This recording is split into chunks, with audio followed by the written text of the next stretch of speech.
नमस्कार मित्रांनो, आज मी आहे भावेनगरमध्ये आणि आपण युवराज येळेच्या शेतामध्ये आणि जवळपास 2 एकर वाटाणा पेरला आहे. त्याच्यामध्ये अर्ध्या एकराला आपली वेस्टीज कंपनीची सेंद्रिय खते वापरलेली आहेत. त्याच्यामध्ये आणि खतं वापरलेली आणि खतं न वापरलेली दोन्हीमध्ये आपण काय फरक येतो बघूयात. कारण त्यांनी कोणत्या क्षेत्राला वापरले याच्यातल्या या अर्ध्या एकरामध्ये आपल्या कंपनीची खतं वापरलेत आणि इकडच्या जवळपास 1.25 एकरामध्ये खतं न वापरता हा पेरलेला आहे. दोन्हीमधल्या उगवण क्षमतेमध्ये काय फरक आहे तो पण आपण बघू.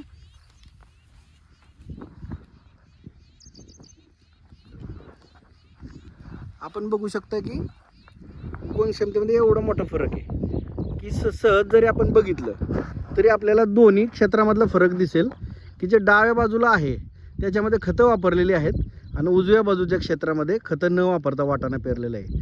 दोन्हीमधला आपल्याला फरक दिसेल. याच्यामध्ये वापरलेत आणि या क्षेत्रामध्ये न वापरता पेरणी केली आहे. तर हाच फरक आहे सेंद्रिय शेती करण्या पाठीमागचा मित्रांनो. याच्या माध्यमातूनच आपल्याला खूप मोठं उत्पन्न भेटेल.